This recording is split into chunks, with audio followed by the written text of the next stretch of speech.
And so I began to address that, and we started an organization that was trying to have a very limited scope, which was trying to remove the mercury from vaccines.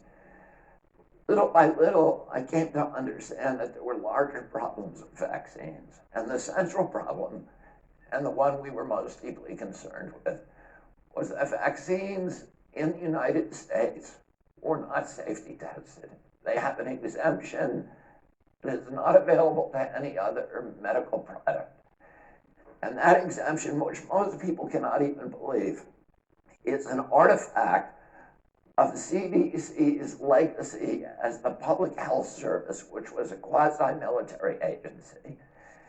And at the time the vaccine program was launched, the purpose was a national defense purpose. And they wanted to make sure that vaccines could be quickly formulated and deployed in order to derail attacks by foreign countries with biological substances. So they removed the regulatory impediments, including the necessity to test vaccines, to safety test vaccines against placebos. And so my very narrow purpose in starting the Children's Health Defense was to address this problem and get vaccines properly safety tested, because if they're not safety tested, nobody can tell you with any medical authority whether that vaccine is injuring more people than it's saving. And yet, as we continued on with this advocacy, it became very clear that there were other problems as well. There was problems with the corruption in our political system. The pharmaceutical companies had not only corrupted our politicians with huge amounts of lobbying money, they had captured the agencies that are supposed to protect Americans from public health threats, the CDC, the FDA, the HHS. They had captured the press in our country by huge influxes of advertising dollars, which had neutralized the press. And they had effectively subverted American democracy by neutralizing all of those institutions that the founding fathers of our nation had created to stand between a greedy corporation and a vulnerable child. The Congress had been corrupted. The regulatory agencies were captured. They had become sock puppets for the industry that are supposed to regulate. The press had been sidelined, and worst of all, they had passed a law in our country in 1986 that gave pharmaceutical companies complete immunity from liability. So there was no incentive for any of those companies to make vaccines safe. And little by little, we recognized that this was not just an American issue. This was a global issue. I came 2 years ago when I was arguing the Monsanto case, and I met my partner here, Senta Dupuy. And Senta already understood the connection that had taken me so long to formulate between toxics in our environment, the capture of our agencies and our political structures by those powerful companies. She also recognized that pharmaceutical companies were the most powerful, more powerful than oil, more powerful than the chemical industry, and a greater threat not only to our children's health, but to all the institutions of democracy, not in the United States, but all around the globe. And I'm very glad that Tina Choi helped Senta to organize Children's Health Defense Europe. We are here today to announce, to launch the beginning of this organization. We've been very, very successful in the United States. We recognize that the pharmaceutical industry is operating and capturing politicians and running governments in every nation on the globe. And if we win this battle just in one nation, the United States, we're still going to lose it globally. We need people of goodwill, people who have courage, people who have a nonconformist way of thinking, who understand that we are being lied to, that the entire political structure today is saturated in pharmaceutical propaganda. And we have watched over the past few years something that is extraordinary. We are at an inflection point, I believe, in human history. The largest and most critical inflection point that humanity has ever encountered. For many years, totalitarian and authoritarian states have used the power of fear to engineer compliance in populations. I grew up understanding what happened in World War II in our country, and during the Nuremberg trials, Hermann Goering was asked by the prosecutor, how did you make the German people comply? And Goering said, it's not just Germany. This works in any country, whether it's a fascist country or a communist country or a monarchy or a democracy. All the rulers need to do is to tell people that there's something they need to be fearful of, to point a finger at that source of their fear. And you can make human beings do anything you want.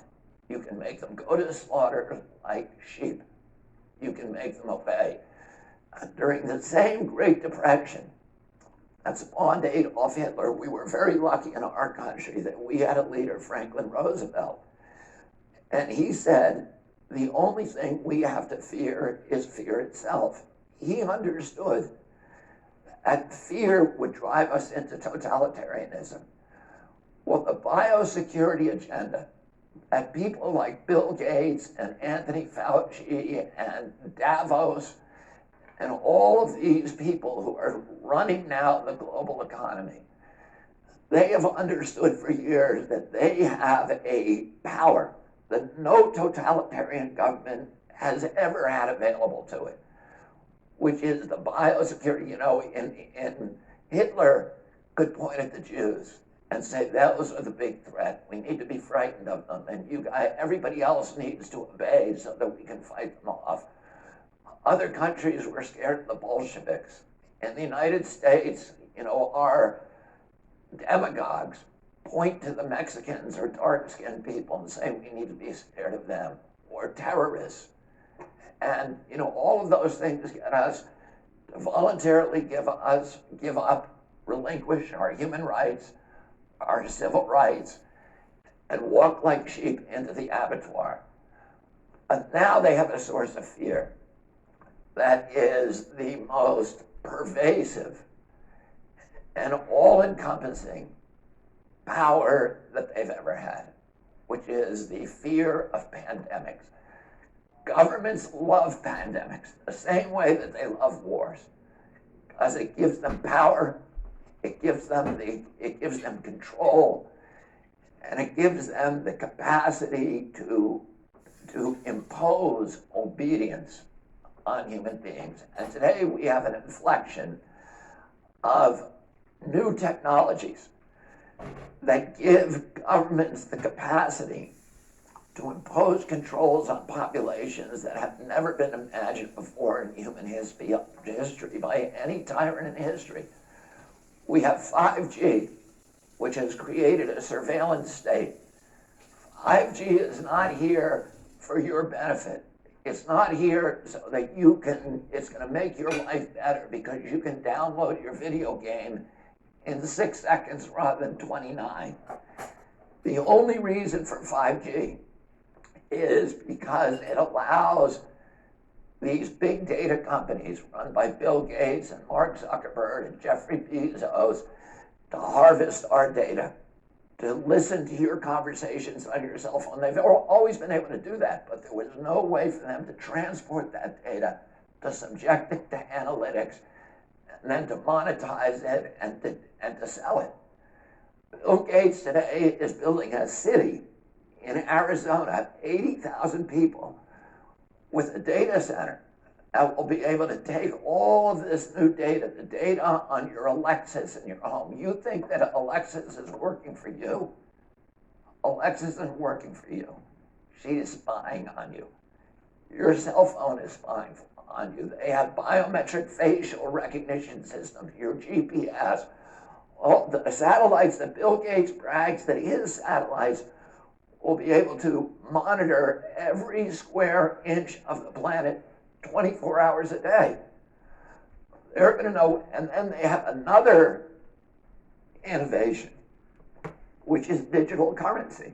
And once they have digitalized our currency and gotten rid of the cash economy, they have absolute control over us because they'll be able to tax every transaction. The banks will be able to cash in on every transfer of wealth, every transaction, no matter how minuscule, no matter how small. But also they'll be able to enforce obedience, because if you're disobedient, they'll be able to shut down your bank account and starve you, and you'll have no access to cash. And many people argue that this pandemic was a plandemic, that it was planned from the outset, that it's part of a sinister scheme. I can't tell you the answer to that. I don't have enough evidence. A lot of it feels very planned to me. I don't know. I will tell you this. If you create these mechanisms for control, they become weapons of obedience for authoritarian regimes, no matter how beneficial or innocent the people who created them. Once you create them, they will be abused. 100% guarantee that they will be abused. And all of the people who are out on the street now, who are arguing with this new imposition that we're seeing all around us, of authoritarian control, of people being told, wear your mask. And you know, I think everybody in Europe, everybody in Germany, everybody in the United States, if they were told, here's why you should wear a mask, here's the science that says it will help, here is the science that says it works, that you will stop transmission to other people, everybody would wear it with no problem. What we know is that we're not being dealt with honestly. We're being told, this is the science. But it's not, it's an appeal to authority. It's science because Tony Fauci and Bill Gates tell us it's science. We want to see the studies. We want to see the studies on hydroxychloroquine. We want to see the studies on whether the lockdown is killing more people than the coronavirus. We want to see real science and real risk assessments. And we are not going to take the word. My father told me when I was a child, people in authority lie. And we all, if we are going to continue to live in a democracy, we need to understand that people in authority lie. People in authority will abuse every power that we relinquish to them. And right now, we are giving them the power to micromanage every bit of our lives 24 hours a day. They're going to know where we are. They're going to know the money that we spend. They're going to have access to our children. They're going to have the right to compel unwanted medical interventions on us. The Nazis did that in the camps in World War II. They tested vaccines on gypsies and Jews. And the world was so horrified after the war, we signed the Nuremberg Charter.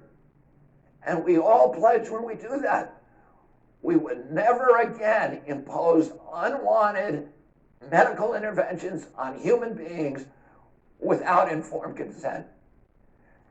And yet in 2 years, all of that conviction has suddenly disappeared. And people are walking around in masks where the science has not been explained to them. They are doing what they're told. They are orchestrating, these government agencies are orchestrating obedience. And it is not democratic. It's not the product of democracy. It's the product of a pharmaceutical-driven biosecurity agenda that will enslave the entire human race and plunge us into a dystopian nightmare where the apocalyptical forces of ignorance and greed will be running our lives and ruining our children and destroying all the dreams and dignity that we hope to give to our children. And the launch of this organization, Children's Health Defense in Europe, is a beachhead. It's an announcement to the world that we are not going to take it. We are building institutions to fight your institutions. And you have global institutions, and we now have a global institution. And we are going to be out tomorrow with the biggest crowd in German history, and they're all going to be saying peacefully the same thing. We are not going to let you take our democracy away. We are not going to let you take our health away. We are not going to let you take our freedoms away. We are not going to let you take our children away.